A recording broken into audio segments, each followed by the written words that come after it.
Ona tilini oson tushunishingiz uchun fe'lni mukammal bilishingiz kerak. Fe'lni qancha mukammal bilsangiz, qancha mukammal o'rgansangiz, siz uchun ona til shuncha oson bo'ladi. Chunki ona tilining asosiy yuragi deylik, harakatlanuvchi kuch bu fe'l. Fe'lni bittada qisqacha har tushuntirib beraman. Sizdan birinchi navbatda so'raladi vazifa shakllari. Vazifa shakli bu nima? Fe'lning turli xil gap bo'lagi vazifasiga kelishga xoslangan shakli vazifa shakli hisoblanadi. Bular birinchi sof fe'l, harakat nomi, sifatdosh, ravishdosh. Sof fe'l faqat kesim bo'lib kelishga xoslangan shakl, ya'ni fe'l kesim. Harakat nomi fe'lning otga xoslangan shakli. Sifatdosh sifatga xoslangan shakl, ravishdosh ravishga xoslangan shakl. Sof fe'l yuqorida aytganimdek faqat fe'l kesim bo'ladi. Qo'shimchasi yo'q. Qanaqa aniqlaymiz? Zamon, mayl, shaxs son orqali aniqlaymiz. Keyingi harakat nomi sh, ish, v, u, moq, mak, masni qo'shimchalar orqali aniqlaymiz. Sifatdosh r, ar, mas, gan, kan, qan, yedigan, adigan, yotgan, ayotgan qo'shimchalar orqali aniqlaymiz. Ravishdosh fe'lning ravishga xoslangan shakli. Xo'p, qo'shimchalar b, i, a, y, gach, uni fonetik hodisalari bor. Gancha uning fonetik hodisalari bor. Guncha uning fonetik hodisalari bor. Gani fonetik hodisalari bor va bo'lish shakllari may, mayin, masda. Tugadi. Endi bizda ikkinchisi fe'llardan nisbat. Fe'llarda bu nisbat nima? Harakat holatning, ya'ni bajaruvchining harakat holatga qay darajada ishtirok etishini bildiradi. 5 xil nisbat bor. Aniq, o'zlik, mashhur, orttirma, birgalik. Aniq nisbat qo'shimchasi yo'q, harakat bajaruvchisi aniq bo'ladi. Xo'p, o'zlik nisbat qo'shimchasi n, n, l, l qo'shimchalar yordamida aniqlanadi va harakat bajaruvchining ustida amalga oshiradi. Eng muhimi, o'z so'zini qo'llay olasiz bunga. Mashhur nisbat qo'shimchasi ham n, n, l, l. Buni bajaruvchi noma'lum bo'ladi. Gapda aniqlab bo'lmaydi bajaruvchini. Keyingi orttirma nisbat kimdir ta'sirida yuz beradi. Qo'shimchalar t, dir, tir, gez, kes, qiz, gas, kas, qas, iz, ar, sat. Shuningdek, ir qo'shimchalar yordamida aniqlaymiz. Birga nisbat qo'shimchasi sh, ish va undan keyin zamon qo'shimchasi kelishi shart. Harakatni 2 va undan ortiq shaxs bajaradi. Keyingisi bizda fe'llarda bo'lishli, bo'lishsizlik bor. Harakat bajarilsa bo'lishli fe'llar, harakat bajarilmasa bo'lishsiz fe'llar. Xo'p, undan keyingisi fe'llarda zamon. Ya'ni harakat holatining paytga bo'lgan munosabati fe'llarda zamon deyiladi. 3 xil zamon bor. Harakat o'tgan zamonda yuz beradi. Ya'ni nutq so'zlanib turgan vaqtdan oldin yuz beradi. Qo'shimchalari b, d, gan, kan, qan. Xo'p, keyingisi hozirgi zamon nutq so'zlanib turgan vaqtda yuz beradi. Qo'shimchalari yapti, moqda, yotir, ayotir, yotib, ayotib. Keyingisi kelasi zamon nutq so'zlanib turgan vaqtdan keyin yuz beradi. Demak, qo'shimchalari a, ye, jag, ajag, ur, gusi, moq, che yoki ar, ur.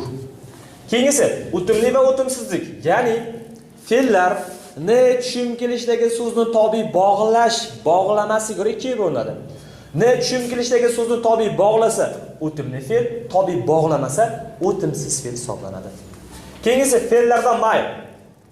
Demak, harakat holatining voqelikka bo'lgan munosabati fe'llarda mayl deyiladi. Voqelik haqida xabar beradi, buyuradi, istaydi, shart qo'yadi. Demak, xabar mayli qo'shimchasi yo'q, zamon, mayl, shaxs son orqali aniqlaymiz. Buyruqdagi mayli qo'shimchalari fe'lning hech qanaqa qo'shimchasiz asosning o'zi yo'q. Buyruqdagi mayli bo'ladi. Masalan, bor, kel, o'qi, yoz, tur va shaxs va sonlarda qo'shimchalari bor. Ye ay, yelik aylik, gen ken qin, ne eng, niz ines va uchinchi shaxsniki sin, sinlar. Shart mayli sa. Nom mustaqillik ismini uchta keltiradi. Fe'llarda shaxs son, ya'ni harakat holatni kimdir bajaradi. O'sha bajaruvchi bizda shaxs son deyiladi.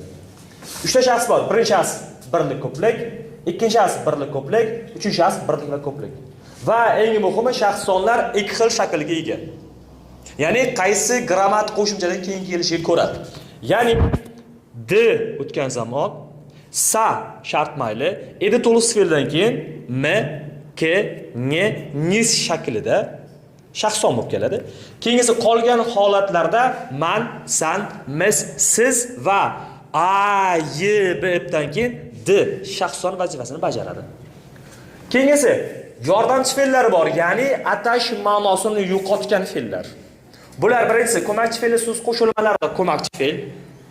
Bog'lama fe'llar, ya'ni bo'lmoq, hisoblanmoq, sanalmoqning ot kesim vazifasini bajarishi va to'liqsiz fe'llar edi, ekan, emish, emas so'zlari. Fe'llarning sintaktik vazifalari. Fe'llar sintaktik vazifa bajarishi vazifa shakllariga xoslangan. Ya'ni vazifa shakllari sintaktik vazifa bajarib keladi. Sof fe'l va ravishdosh fe'l kesim bo'ladi. Qolganlar ot kesim bo'ladi. Harakat nomi bilan sifatdosh, ya'ni otlashgan sifatdosh ot kesim vazifasini bajaradi. Bizda harakat nomi to'g'ridan-to'g'riga bo'ladi, sifatdosh otlashga bo'ladi. Hol. Bizda harakat nomi sifatdosh, ravishdosh hol vazifasini bajara oladi, to'g'ridan-to'g'ri. Harakat nomi to'g'ridan-to'g'ri to'ldiruvchi bo'ladi, sifatdosh otlashsa to'ldiruvchi bo'ladi. Harakat nomi to'g'ridan-to'g'ri aniqlovchi bo'ladi, sifatdosh otlashsa aniqlovchi bo'ladi. Xo'p, keyingisi fe'llarda yasalish. Fe'llar ham boshqa mustaqil so'z tushkunlari singari ikki xil usulda yasaladi. Birinchisi affixatsiya, ya'ni qo'shimcha yordamida, ikkinchisi kompozitsiya, ya'ni asos yordamida. Asosga so'z qo'shamiz, sodda yasama hosil qiladi. Masalan, gapir bo'lishi mumkin. Ishlar bo'lishi mumkin. Asos plus asos qo'shma fe'l hosil qilinadi. Masalan, sotib olmoq bo'lishi mumkin, savol bermoq bo'lishi mumkin. Va oxirgisi fe'llarning tuzilishi. Fe'llar tuzilishiga ko'ra 4 ga bo'linadi. Ya'ni fe'llar tuzilishi nima desangiz, nechta asosdan iboratligi va qanday yozilishi fe'llarda tuzilish deyiladi. Bir asosdan iborat bo'lgan fe'llar sodda fe'llar, sodda fe'l o'zi ikkiga bo'linadi. Sodda tub, sodda yasama. Qo'shma fe'llar, kompozitsiya usulida yasalgan fe'llar qo'shma fe'llar hisoblanadi. Ya'ni kamida ikkita asosdan iborat bo'ladi. Juft fe'llar ma'nosi bir-biriga yaqinroq bo'lgan fe'llarni chiziqcha bilan yozilishi juft fe'l deyiladi va bir fe'lni aynan takrorlash orqali hosil qilinsa, ya'ni hosil qilsak, bu takror fe'llar deyiladi. Qisqacha fe'llar haqida qisqacha ma'lumot shu.